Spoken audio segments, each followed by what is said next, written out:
Bom, boa noite. Estamos começando mais um encontro da leitura do Seminário 10, né? Vamos ver aí, Vera estava verificando onde a gente parou. Vera? Eu acho que foi na página 122, no item 3, do Isso, capítulo meu 8. também está marcado isso, né?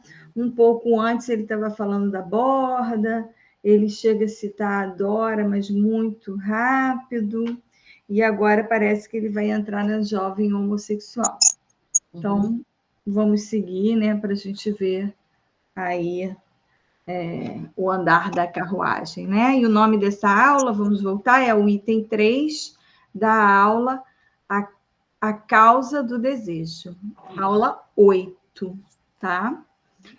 Já temos a primeira parte lá no YouTube e vamos ver, né, até onde vamos da aula 8 para ver se finaliza. Acho que finalizamos a aula 8 no YouTube e aí vemos se começamos a 9 ou não, tá bom? Quem gostaria de ler? Eu ainda estou com a É, garganta um pouco ruim. a Uhum. gente, a gente finalizou o capítulo 8?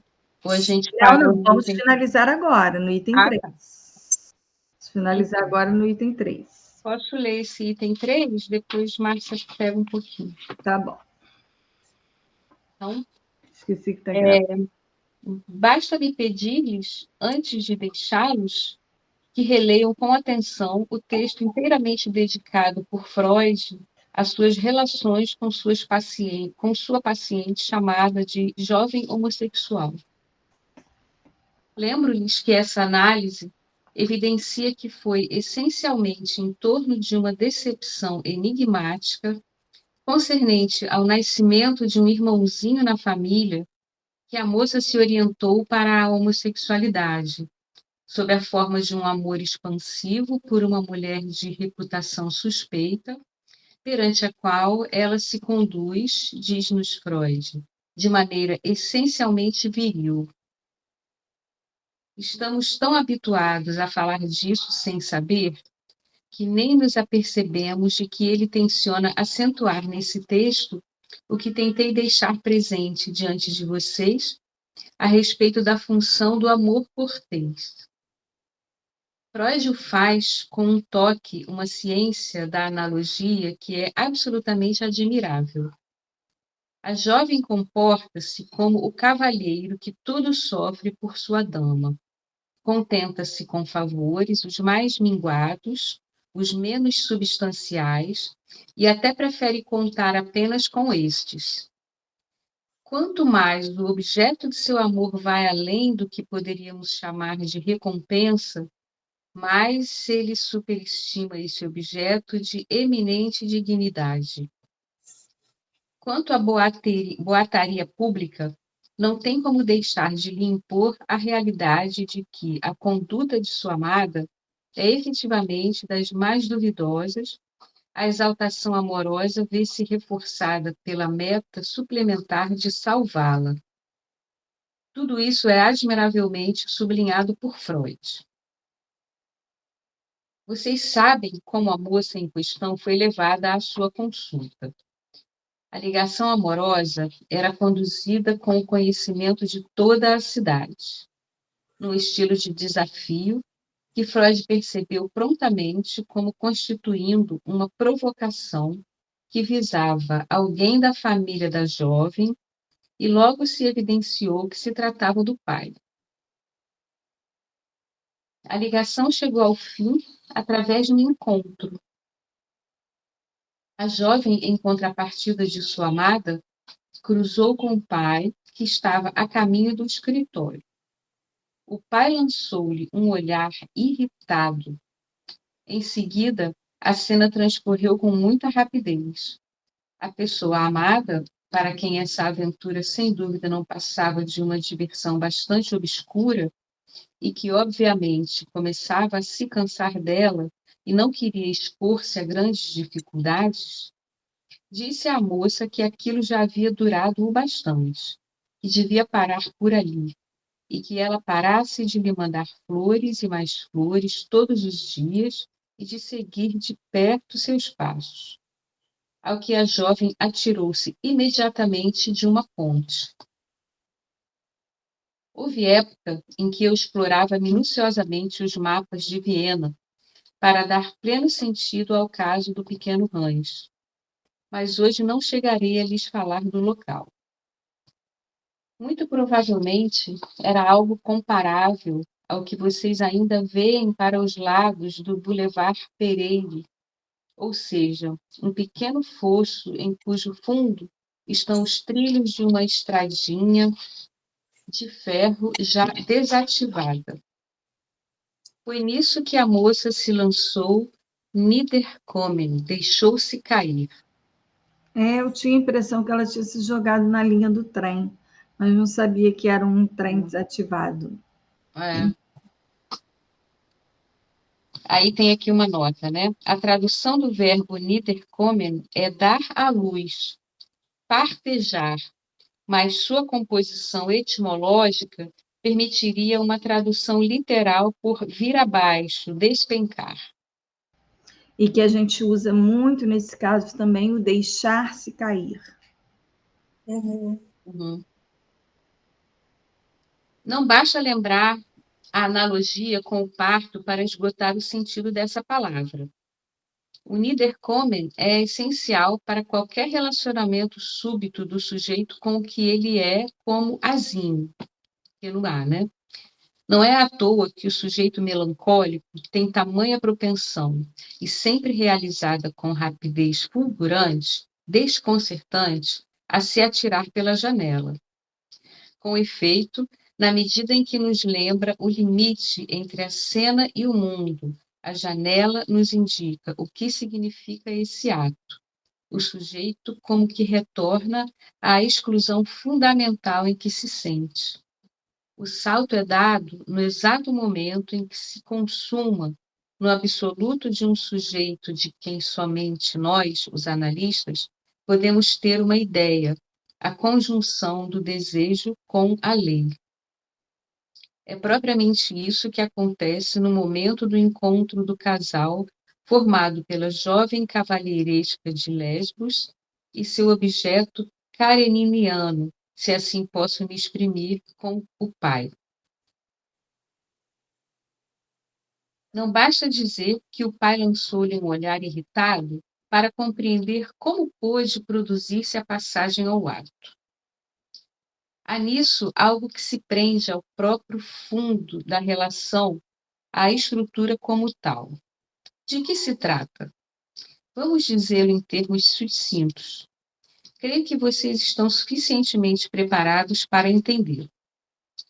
A moça, cuja decepção com o pai, em razão do nascimento do irmãozinho, fora o momento decisivo de sua vida, empenhara-se, portanto, em fazer de sua castração de mulher o que faz o cavalheiro com sua dama, isso é, oferecer-lhe precisamente o sacrifício de suas prerrogativas viris, o que, por uma inversão desse sacrifício, faria dela o suporte do que faltava no campo do outro, ou seja, a suprema garantia de que a lei é efetivamente o desejo do Pai, de que temos certeza disso e de que existe uma glória do Pai, um falo absoluto.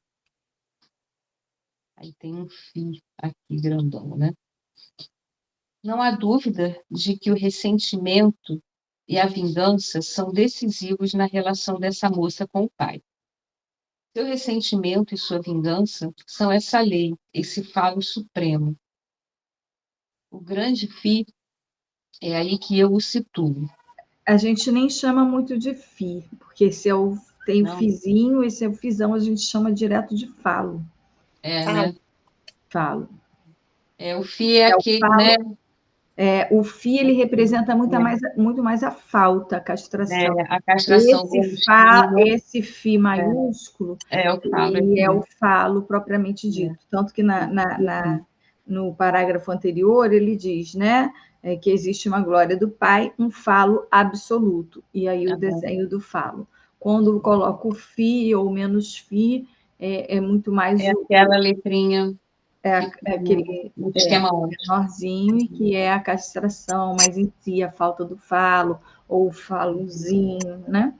Mas esse é o falo absoluto. Mas então, já que fui o grande falo é aí que eu o situo. Já que fui decepcionada em meu apego por ti, meu pai, e que eu mesma não posso ser tua mulher submissa, nem teu objeto, é ela que será minha dama. E quanto a mim, serei aquele que sustenta, que cria a relação idealizada com o que foi repelido de mim mesma, com o que de meu ser de mulher é insuficiência. De fato, não nos esqueçamos de que a moça abandonara o cultivo de seu narcisismo, seus cuidados, sua coqueteria e sua beleza para se transformar no cavalheiro servidor da dama. É tudo isso, toda essa cena que chega ao olhar do pai naquele simples encontro na ponte. E essa cena que tudo ganhara pelo assentimento do sujeito perde todo o seu valor, no entanto, com a desaprovação sentida naquele olhar. É nessa medida que, então, se produz o que poderíamos chamar, referindo-nos ao primeiro quadro que lhes dei das coordenadas da angústia, de embaraço supremo. Em seguida, vem a emoção.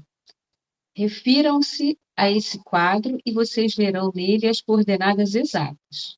A emoção apodera-se dela por sua súbita impossibilidade de enfrentar a cena que a namorada lhe faz. Nesse ponto, dirijo-me a alguém que me pediu para adiantar um pouco o que eu possa ter a dizer sobre a distinção entre o acting out e a passagem ao ato. Teremos de voltar a isso, mas já podemos revelar que as duas condições essenciais do que se chama propriamente de passagem ao ato realizam-se aqui. A primeira é a identificação absoluta do sujeito com o asilo, ao qual ele se reduz. É justamente o que sucede com a moça no momento do encontro. A segunda é o confronto do desejo com a lei. Aqui trata-se do confronto do desejo pelo pai, sobre o qual se constrói toda a conduta dela, com a lei que se faz presente no olhar do pai. É através disso que ela se sente definitivamente identificada com o asilo e, ao mesmo tempo, rejeitada, afastada, fora de cena. E isso somente o abandonar-se, o deixar-se cair, pode realizar.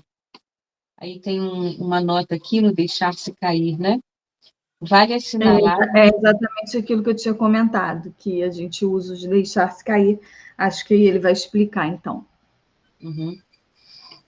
Vale assinalar o jogo de palavras entre laisser tomber e idiomatismo, cujas várias acepções incluem abandonar, largar de mão, negligenciar, deixar de lado, desinteressar-se por, deixar na mão, etc.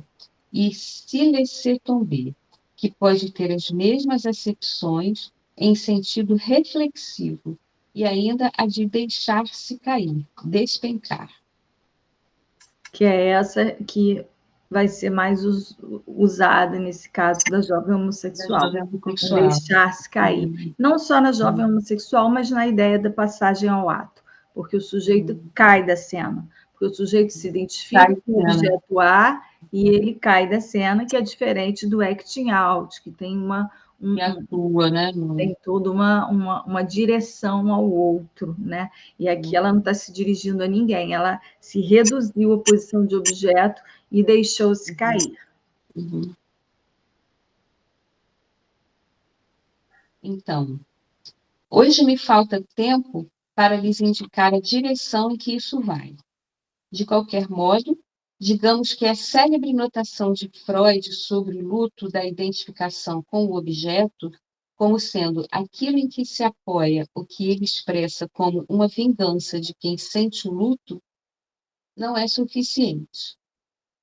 Experimentamos o luto e sentimos seus efeitos de desvalorização na medida em que o objeto cujo luto vivenciamos era, sem que o soubéssemos, aquele que se fizera ou de quem nós fizéramos o suporte de nossa castração. Quando esta nos é devolvida, vemo-nos pelo que somos, uma vez que seríamos essencialmente devolvidos a essa posição da castração. Márcia, você poderia repetir um pouquinho essa diferença entre acting out e passagem ao alto? Você diz que o acting out tem relação que vai sempre na direção do outro, é isso? Isso. Ambos, né, eles contemplam uma ação, né, que é o agir na psicanálise, né, que não é pela fala, não é pelo pensamento, é um agir. E às vezes fica difícil até diferenciar se é uma passagem ao ato ou se é um acting out. O que vai fazer a diferença é o que está no entorno. Às vezes o sujeito age para chamar uma atenção, para se dirigir a um outro, e isso a gente chama de um acting out, num agir ali fora da cena, mas que tem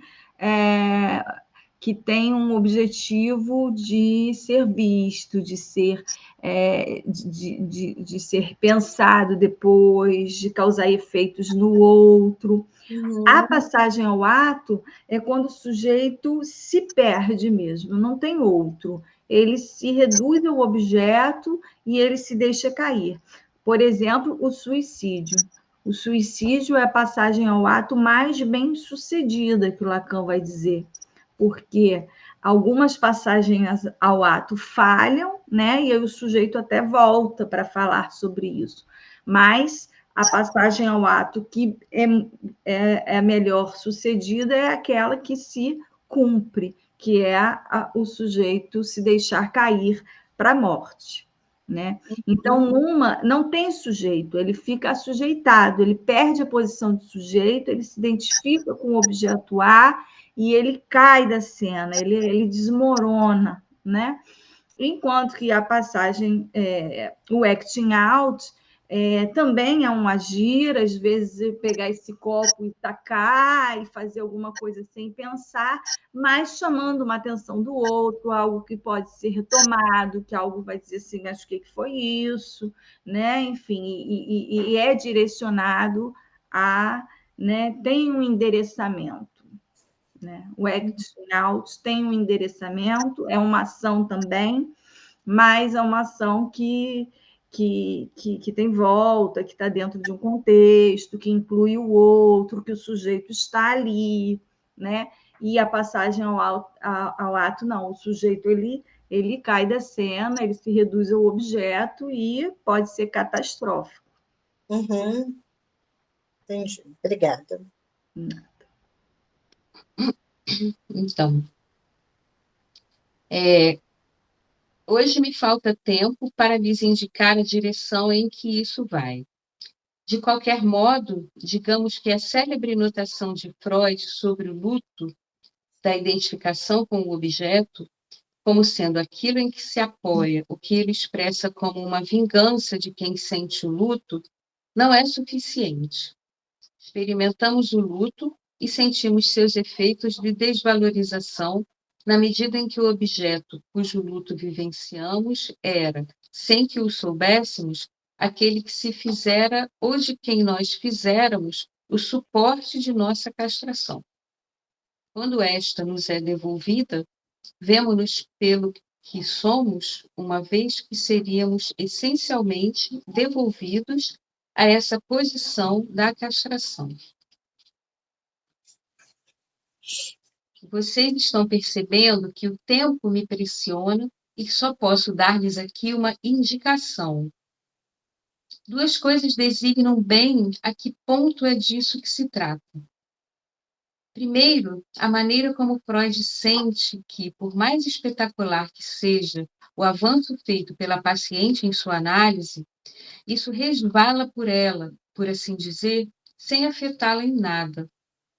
O lugar que é do pequeno A, no espelho do outro, ele o aponta perfeitamente, por todas as coordenadas possíveis. Freud não dispõe, é claro, dos elementos de minha topologia, mas seria impossível dizê-lo com mais clareza. Aquilo ante o qual me detenho, em que me tropeço, diz ele, é parecido com o que acontece na hipnose. Ora, o que acontece na hipnose? O sujeito no espelho do outro é capaz de ler tudo o que está ali, no nível do vasinho pontilhado, ou seja, tudo o que pode tornar-se especular e por aí vai. Não é à toa que o espelho, a tampa da garrafa ou o olhar do hipnotizador são os instrumentos da hipnose. A única coisa que não se vê na hipnose é justamente a própria tampa da garrafa ou o olhar do hipnotizador, ou seja, a causa da hipnose. A causa da hipnose não se dá a conhecer nas consequências da hipnose. A outra referência é a dúvida do obsessivo.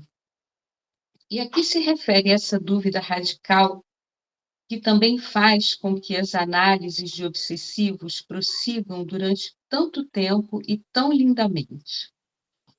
O tratamento de um obsessivo é sempre uma verdadeira lua de mel entre o analista e o analisado, na medida em que se centra ali, onde Freud nos aponta muito bem o tipo de discurso sustentado pelo obsessivo. Vocês acham isso, gente? Uma lua de mel entre analista e analisante? Gente, é tão difícil.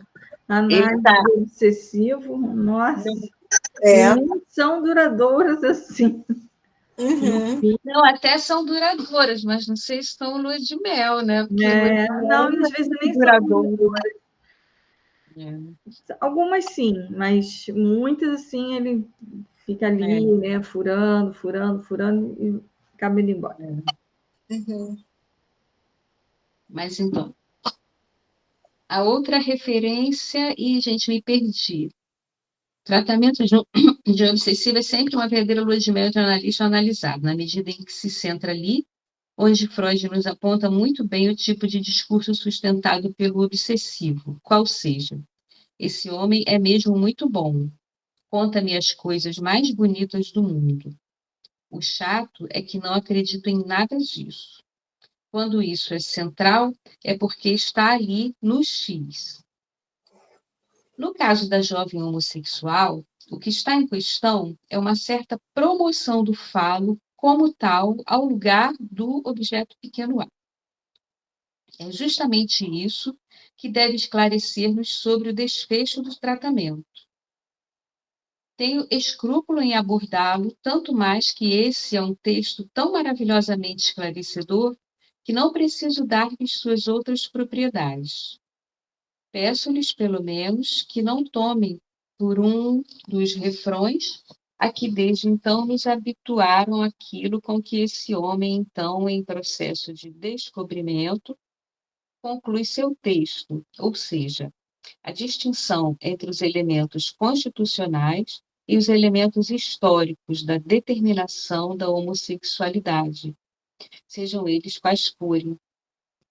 Ao distinguir como tal a objectival, a escolha de objeto, ao mostrar que ela comporta mecanismos originais, Freud isola o objeto em si como sendo o campo apropriado da análise. Tudo gira, efetivamente, em torno da relação do sujeito com o pequeno a. O paradoxo dessa análise confina com o que lhes indiquei da última vez, como sendo o ponto em que Freud nos lega a questão de saber como funcionar no nível do complexo de castração. Esse paradoxo é designado por algo que está inscrito na observação e que me espanta que não seja o objeto mais comum de assombro entre os analistas. Ou seja, que essa análise termina nisto. Freud a deixa cair. Com Dora, e voltarei a isso, agora podemos articular melhor o que aconteceu. Está tudo longe, muito longe de uma inabilidade, E podemos dizer que, se Dora não foi analisada até o fim, Freud enxergou com clareza até o fim.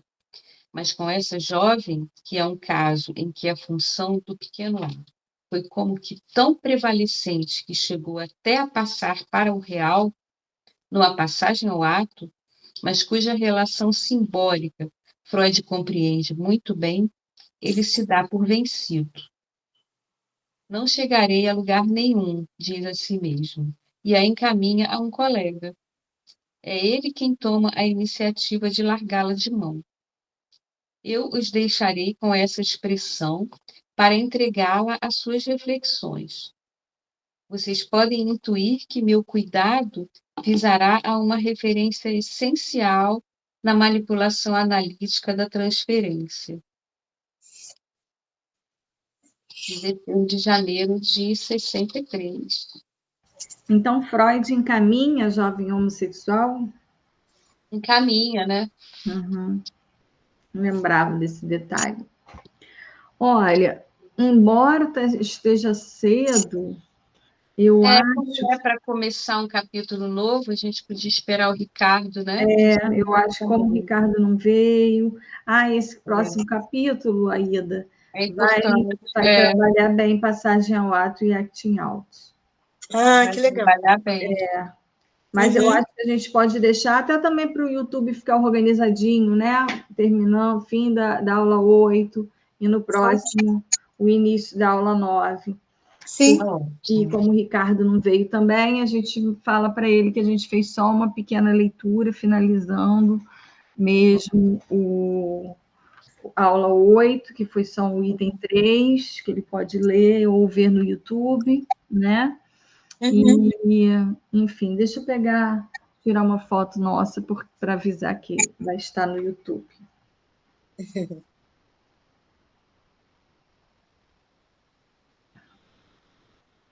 Vamos lá.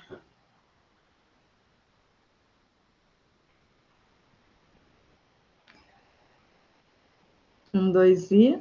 Sorriam, gente. São sérias. Todas Vera séria. Tá ótimo. Aí, com isso aqui, eu anuncio quando estiver pronto, que demora a processar. Quando estiver pronto, eu anuncio que já está no YouTube, tá bom? Vou encerrar a gravação. Parar a gravação.